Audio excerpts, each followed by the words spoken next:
السلام علیکم ورحمۃ اللہ وبرکاتہ۔ اعوذ باللہ من الشیطان الرجیم، بسم اللہ الرحمن الرحیم۔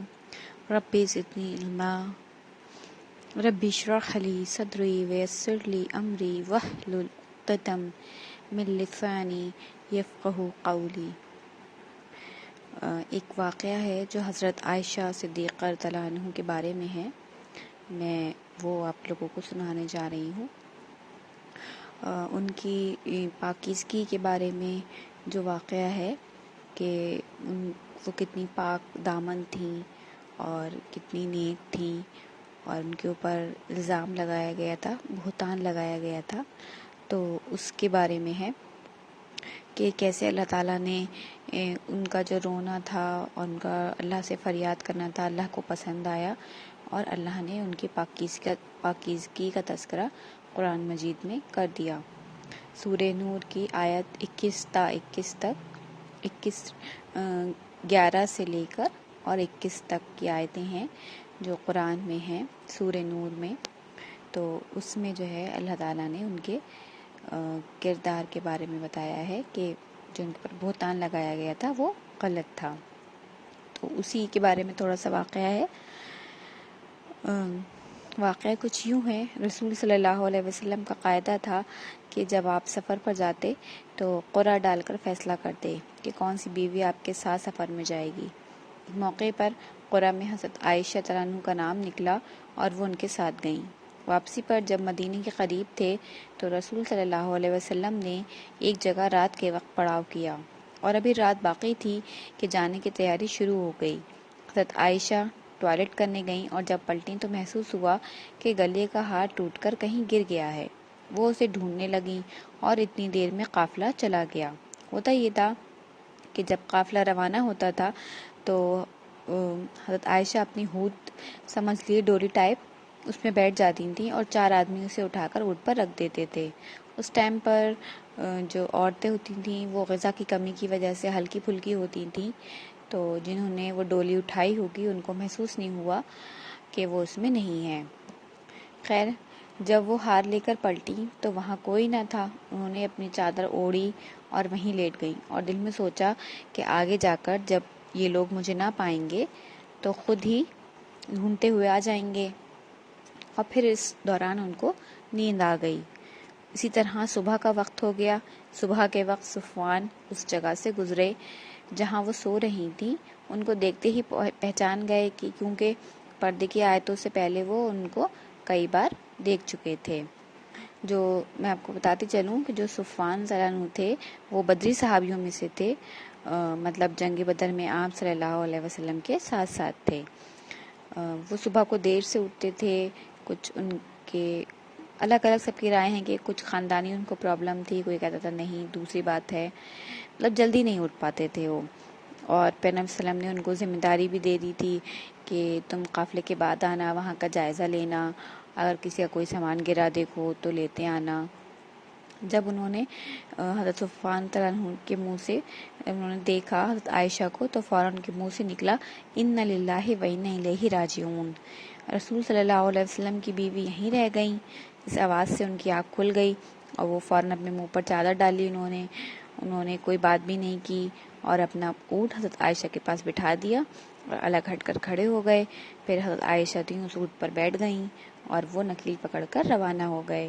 دوپہر کے وقت وہ دونوں لوگ لشکر کے پاس پہنچ گئے۔ ابھی لشکر والوں کو پتہ بھی نہ چلا تھا کہ وہ پیچھے چھوٹ گئی تھیں، تو جو بہتان اٹھانے والے ہیں انہوں نے بہتان اٹھائے۔ سب سے آگے عبداللہ بن ابی تھا۔ اس نے پکار کر کہا، خدا کی قسم یہ بچ کر نہیں آئی ہیں، لو دیکھو تمہارے نبی کی بیوی نے رات ایک اور شخص کے ساتھ گزاری اور اب وہ اسے اعلانیہ لیے چلا رہا ہے۔ بتا دوں کہ عبداللہ بن ابی منافق تھا، باتوں کا بدنگڑ بناتا تھا، وہ مدینہ کا بادشاہ بننا چاہتا تھا، اور پیارے نبی صلی اللہ علیہ وسلم آ گئے تو اس کا بنا بنایا کھیل جو تھا وہ بگڑ گیا۔ اسی کی جلن وہ نکال رہا تھا۔ ان سب افواہوں کا حضرت عائشہ کو کوئی علم نہیں تھا۔ وہ مدینے پہنچ کر بہت بیمار ہو گئیں اور 1 مہینے تک لگ بھگ بیمار رہیں۔ پورے شہر میں خبریں اڑ رہی تھیں، پیغمبر صلی اللہ علیہ وسلم کے کانوں تک بھی بات پہنچ گئی تھی، لیکن حضرت عائشہ کو کچھ پتہ نہ تھا۔ بس ایک بات ان کو کھٹکتی تھی کہ پیارے نبی صلی اللہ علیہ وسلم ویسا خیال نہیں رکھ رہے ہیں میرا بیماری کے دنوں میں جیسے پہلے رکھتے تھے جب وہ بیمار ہوتی تھیں۔ آپ گھر آتے تھے تو ان سے کوئی بات بھی نہیں کرتے تھے۔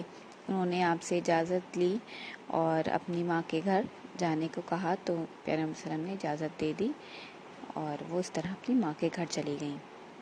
ایک روز رات کے وقت جب وہ باہر گئیں ٹوائلٹ کے لیے، اس وقت ٹوائلٹ جو ہیں وہ گھروں میں نہیں ہوتے تھے، لوگ جنگل میں جایا کرتے تھے۔ تو مصطح کی ماں جو ان کے ابو کی خالہ زاد بہن بھی تھیں ساتھ گئی تھیں، راستے میں ان کو ٹھوکر لگی تو ان کے منہ سے نکل گیا غارت ہو مصطح۔ حضرت عائشہ نے کہا ارے آپ اپنے بیٹے کو کوس رہی ہیں اور بیٹا بھی وہ جس نے جنگ بدر میں حصہ لیا۔ تو انہوں نے کہا ارے بیٹی تمہیں کچھ خبر نہیں؟ پھر پورا افواہ ہوا قصہ ان کو سنایا کہ لوگ ان کے متعلق کیا کیا باتیں اڑا رہے ہیں۔ مصطح بھی ان میں شامل تھا۔ یہ بات سن کر ان کا خون خشک ہو گیا، سیدھی گھر گئیں اور رات بھر رو رو کر کاٹی۔ ادھر پیارے نبی صلی اللہ علیہ وسلم ان کے پیچھے حضرت علی اور اسامہ بن زید رضی اللہ عنہ کو بلائے لائے اور ان سے مشورہ طلب کیا۔ حضرت اسامہ نے کہا کہ بھلائی کے سوا آپ کی بیوی میں نے کوئی چیز نہیں دیکھی، یہ سب جھوٹ ہے جو اڑایا جا رہا ہے۔ حضرت علی نے کہا یا رسول اللہ عورتوں کی کمی نہیں ہے، مطلب ان کو تھوڑا سا دلاسا دیا کہ جیسے اگر کوئی ہو سکتا ہے کہ وہ غلط ہو تو مطلب آپ دوسری شادی کر لیجئے، آپ اس کی جگہ دوسری بیوی کر سکتے ہیں، اور تحقیق کرنا چاہیں تو خدمتگار لونڈی کو بلا کر پوچھ لیجئے۔ لونڈی کو بلایا گیا، اس نے کہا خدا کی قسم ان میں کوئی برائی نہیں ہے، بس اتنا عیب ہے کہ میں آٹا گوندھ کر کسی کام کو جاتی ہوں اور کیا جاتی ہوں کہ آٹے کا خیال رکھنا، مگر وہ سو جاتی ہیں اور بکری آٹا کھا جاتی ہے۔ اور اگر ان کی جگہ ہم لوگ ہوتے تو کیا ہوتا، ہزاروں برائیاں کسی میں نکال دیتے کہ فلانی برائی اور یہ برائی۔ تو اللہ تعالی ہمیں ان سب سے بچائے، دوسروں کی برائی کرنے سے۔ اس بہتان کی افواہیں لگ بھگ 1 مہینے تک شہر میں اڑتی رہیں۔ نبی صلی اللہ علیہ وسلم بہت اذیت میں رہے، حضرت عائشہ بھی روتی رہیں، ان کے والدین بھی بہت پریشان اور غم میں مبتلا رہے۔ آخرکار ایک روز پیارے نبی صلی اللہ علیہ وسلم حضرت عائشہ کے پاس تشریف لے گئے، ان کے پاس بیٹھے۔ اتنے ٹائم تک آپ صلی اللہ علیہ وسلم ان کے پاس بیٹھے بھی نہیں تھے۔ حضرت ابوبکر کو محسوس ہوا کہ آج کچھ فیصلہ کن بات ہو جائے گی۔ حضور صلی اللہ علیہ وسلم نے فرمایا عائشہ مجھے تمہارے متعلق یہ خبریں پہنچی ہیں، اگر تم بے گناہ ہو تو امید ہے اللہ تمہاری برات ظاہر فرما دے گا، اور اگر واقعی تم کسی گناہ میں مبتلا ہو تو اللہ سے توبہ کرو اور معافی مانگو، وہ توبہ قبول کرتا ہے اور معاف کر دیتا ہے۔ یہاں پیغمبر اسلام کا کردار دیکھیے کتنا اچھا ہے، کچھ بھی برے الفاظ نہیں لائے اور نہ ہی فوراً طلاق دی، اور ہمارے یہاں تو کچھ بھی چھوٹی موٹی بھی بات ہو جاتی ہے تو فوراً طلاق کی نوبت آ جاتی ہے۔ تو ہمیں ایسا نہیں کرنا چاہیے اور ہمیں اپنے نبی کی عادت کو اپنانا چاہیے اور بہت تحمل اور صبر سے کام لینا چاہیے۔ یہ بات سن کر انہوں نے اپنے والد سے کہا آپ جواب دیں۔ انہوں نے کہا بیٹی کچھ سمجھ نہیں آ رہا کیا کہوں۔ انہوں نے والدہ سے کہا آپ ہی کچھ کہیں۔ انہوں نے بھی یہی کہا کہ کیا کہوں۔ اس پر حضرت عائشہ بولی آپ لوگوں کے کانوں میں ایک بات پڑ گئی ہے اور دلوں میں بیٹھ گئی ہے، اگر میں کہوں کہ میں بے گناہ ہوں اور اللہ گواہ ہے کہ میں بے گناہ ہوں تو آپ نہیں مانیں گے، اور اگر اعتراف کروں جو میں نے کیا ہی نہیں اور اللہ جانتا ہے کہ میں نے نہیں کیا تو آپ لوگ مان لیں گے۔ اور انہوں نے کہا کہ بس میں صرف یہی کہوں گی فصبر جمیل، اور یہ کہہ کر انہوں نے کروٹ لے لی اور لیٹ گئیں۔ اس وقت وہ دل میں کہہ رہی تھیں کہ اللہ میں بے گناہ ہوں، اللہ ضرور حقیقت کھول دے گا اور پیغمبر وسلم کے اوپر جو ہے وہ شاید کوئی خواب آئے گا اور میری براءت ظاہر ہو جائے گی، لیکن ان کے تو وہم و گمان میں بھی نہیں تھا کہ اللہ ان کے لیے وحی نازل کر دے گا اور جو تا قیامت تک پڑھی جائے گی۔ اور ٹھیک اسی وقت پیارے نبی صلی اللہ علیہ وسلم کے اوپر وحی والی کیفیت طاری ہونے لگی، آپ کو جاڑے میں پسینہ سا آنے لگتا تھا، ویسے ہی پسینہ آنے لگا، سب خاموش ہو گئے۔ جب وہ کیفیت دور ہوئی تو پیارے نبی صلی اللہ علیہ وسلم مسکرا رہے تھے۔ آپ نے کہا مبارک ہو عائشہ، اللہ نے تمہاری برات نازل فرما دی، اور پھر سورہ نور کی 11 سے لے کر 21 تک کی آیتیں ان کو پڑھ کر ان کو سنائیں۔ ان کی والدہ نے کہا اٹھو اور رسول صلی اللہ علیہ وسلم کا شکریہ ادا کرو۔ وہ بولیں میں نہ ان کا شکریہ ادا کروں گی نہ آپ دونوں کا، بلکہ اللہ کا شکر کرتی ہوں جس نے میری برات نازل فرمائی۔ آپ لوگوں نے تو اس بہتان کا انکار تک نہ کیا تھا۔ تو ہمیں ان آیتوں سے، اس واقعے سے، جب ہم یہ واقعہ پڑھتے ہیں اور پھر اس کے بعد سورہ نور کی آیتیں پڑھتے ہیں تو ہمیں وہ آیتیں بالکل بہت آسانی سے سمجھ میں آنے لگتی ہیں۔ تو ہمیں اس واقعے سے یہ سبق ملتا ہے کہ ہمیں کسی پر بھی بہتان نہیں لگانا چاہیے اور سنی سنائی باتوں پر یقین نہیں کرنا چاہیے، اور ہمیشہ صبر اور ہر حال میں صبر کرنا چاہیے، صبر تحمل سے کام لینا چاہیے، اور ہر حال میں اور ہمیشہ اپنے رب سے مانگنا چاہیے۔